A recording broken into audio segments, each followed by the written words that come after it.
ఇక మరి కాసేపట్లో కాళేశ్వరం కమిషన్ ముందుకు మాజీ మంత్రి హరీష్ రావు వెళ్లనున్నారు. గతంలో ఇరిగేషన్ శాఖ మంత్రిగా పనిచేశారు. Kaleshwaram project sub committee chairman గా కూడా ఉన్నారు హరీష్ రావు.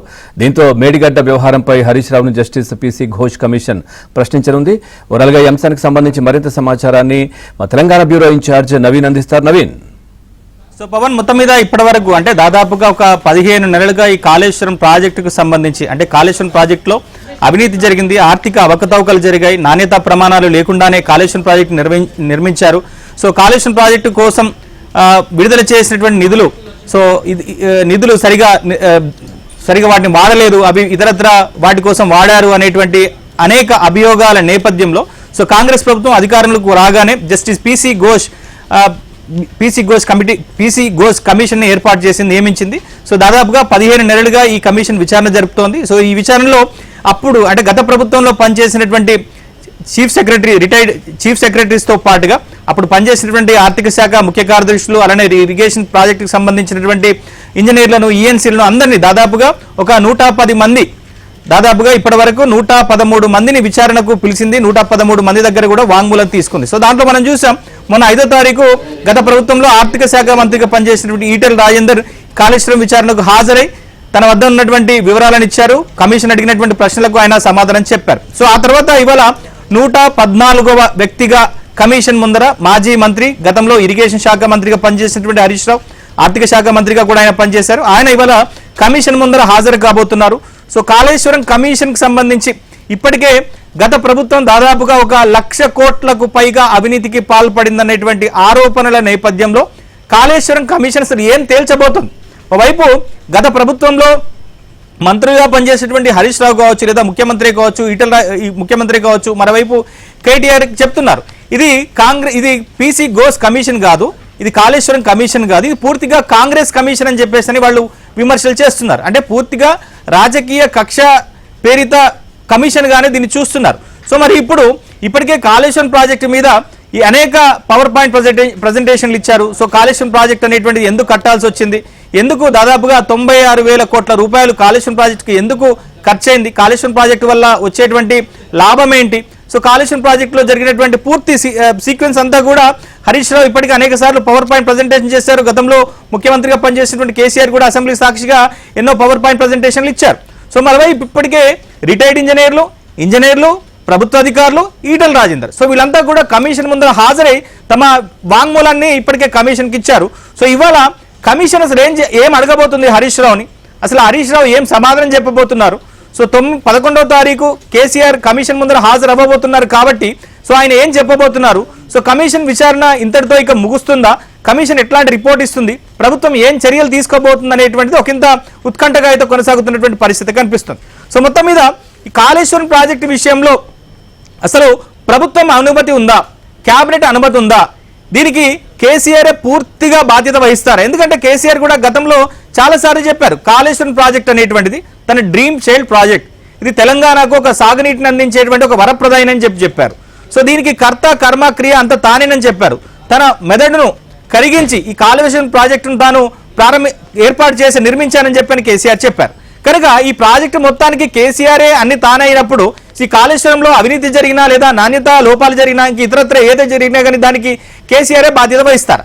కానీ గడిచిన కొన్ని రోజులుగా ఇటు హరీష్ రావు చెప్తున్నటువంటి మాటలే కావచ్చు, మొన్న కాళేశ్వరం విచారణకు హాజరైనటువంటి ఈటెల రాజేందర్ చెప్తున్నటువంటి మాటలు కనుక చూస్తే సో కాళేశ్వరం ప్రాజెక్టుకు పూర్తిగా అనుమతులు కానీ, దాని డిపిఆర్ ఫైనల్ చేయడం కానీ, సో దానికి నిధుల మంజూరు కానీ ఇది పూర్తిగా కేబినెట్ అప్రూవల్ ప్రకారమే జరిగింది. సో మరోవైపు ఈ కాళేశ్వరం ప్రాజెక్టుకి ఏర్పాటుకు సంబంధించి సో ఎక్కడ కాళేశ్వరం ప్రాజెక్టు నిర్మించాలి, ఎక్కడ మేడిగడ్డ నిర్మించాలి, సో ఎక్కడ బరాజులు నిర్మించాలి, వేటికి ఏ విధంగా నిధులను మంజూరు చేయాలి, ఎంత నిధులను మంజూరు చేయాలి, ఇవన్నీ కూడా కేబినెట్ సబ్ కమిటీ ఏర్పాటు చేశారు. దీనికి అప్పటి ఇరిగేషన్ శాఖ మంత్రిగా ఉన్నటువంటి హరీష్ రావు, గతంలో అప్పుడు ఆర్ఎండ్బి మంత్రిగా ఉన్న తుమ్మల నాగేశ్వరరావు, అప్పుడు ఆర్థిక మంత్రిగా ఉన్నటువంటి ఈటెల రాజేందర్ కేబినెట్ సబ్ కమిటీగా ఉన్నారు. సో వీళ్ళు ఒక రిపోర్ట్ ఇచ్చారు కేబినెట్కి. ఆ కేబినెట్ సమావేశంలో ఆ రిపోర్ట్ను అప్రూవల్ చేసిన తర్వాతనే కాళేశ్వరం ప్రాజెక్టు పూర్తిగా నిర్మాణం సాగింది అనేటువంటి విషయాన్ని హరీష్ రావు చెప్తున్నారు. సో మరోవైపు ఈటెల రాజేందర్ కూడా మన కమిషన్ ముందర హాజరైనప్పుడు సో బీజేపీ నేతలు ఇప్పటికే కాళేశ్వరం ప్రాజెక్టు మీద అనేక విమర్శలు చేశారు.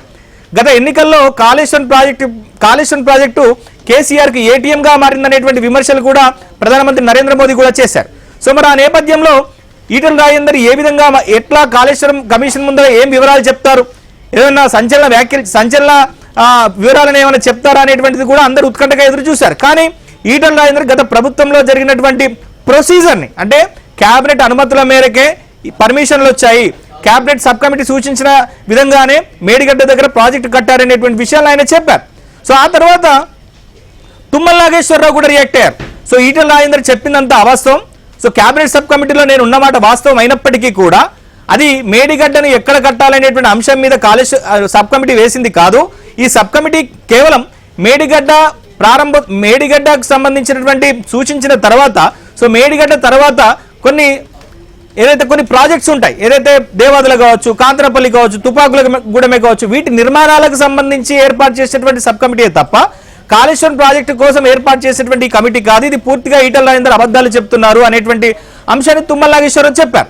సో మొత్తం మీద ఇటు ఈటల రాజేందర్ కాళేశ్వరం కమిషన్ ముందర హాజరైన తర్వాత ఇటు హరీష్ రావు, అలానే ఈటల రాజేందర్, అలానే తుమ్మల నాగేశ్వరరావు ఈ ప్రాజెక్టుకు సంబంధించినటువంటి చేసిన వ్యాఖ్యలు మాత్రం ఒకంత ఆసక్తిగా మారాయి. అసలు వాళ్ళు ఏమన్నారు, కాళేశ్వరం విచారణ సందర్భంగా ఈటల రాజేందర్ ఏమన్నారు, ఆ తర్వాత మన పవర్ పాయింట్ ప్రెజెంటేషన్ లో ఈ ప్రాజెక్టుల అనుమతుల విషయంలో హరీష్ రావు చేసే కామెంట్స్ ఏంటి, సో ఇద్దరి మీద తుమ్మల నాగేశ్వరరావు ఏం కామెంట్స్ చేశారు ఇప్పుడు ఒకసారి చూద్దాం మనం. స్పెషల్ పర్పస్ వెహికల్ అయితే పెట్టిండ్రో కాళేశ్వరం ఇరిగేషన్ ప్రాజెక్టు కోసం ఒక కార్పొరేషన్ పెట్టిండ్రో ఆ కార్పొరేషన్ రుణాల మీద మీకైనా అధికారం ఉందా అడిగిండ్రు. కానీ కార్పొరేషన్ మీద ఆర్థిక డిపార్ట్మెంట్కి ఆర్థిక మంత్రికి ఏం సంబంధం లేదు. వాళ్ళు ఆనాడు ప్రాజెక్ట్ రిపోర్టు బ్యాంకులో సబ్మిట్ చేసిండ్రు, డబ్బులు తెచ్చుకున్నారు, వాళ్ళే ఖర్చు పెట్టుకున్న తప్ప మాకు సంబంధం లేదు. ఎథిక్స్ కోసం బతికిన వాళ్ళం, ప్రజల కోసం బతికిన వాళ్ళం. కంట మీద తుపాకీ పెట్టినా కూడా గదే మాట మాట్లాడడం తప్ప ఇంకోటి మాట మాట్లాడటం కాదు. తెలంగాణ ప్రజలు నిజమైన న్యాయ నిర్ణేతలు, ఎవడు తప్పు చేసిండో ఎవడు ఒప్పు చేసిండో వాళ్ళు నిర్ణయిస్తారు తప్ప ఇవాళ కొద్దిమంది బట్టకాల్చి మీద చేసినంత మాత్రం ఇది అయ్యే ప్రసక్తి లేదు. ఇప్పటికే సంవత్సరం గడిచిపోయింది. త్వరగా ఈ రిపోర్ట్ను బయట పెట్టండి. త్వరగా నిజంగా ఎవరు బాధ్యులవుతారో వాళ్ళ మీద చర్య తీసుకోవాలి తప్ప మీరు తాత్సారం చేసి బట్టకాల్చి మీదేసి వాటికి రాజకీయ పద్మలు నడుపుకుంటే నిన్ను వదిలిపెట్టే ప్రసక్తి లేదు. వేలాది చెరువులు నింపినాం, వందలాది చెక్ డ్యాములు నింపినాం, నేరుగా కెనాల్స్ ద్వారా కూడా వేలాది ఎకరాలకు లక్షలాది ఎకరాలకు కాళేశ్వరం ద్వారా ఈసారి నీళ్లు ఇచ్చినాం. అయితే this year is a good year.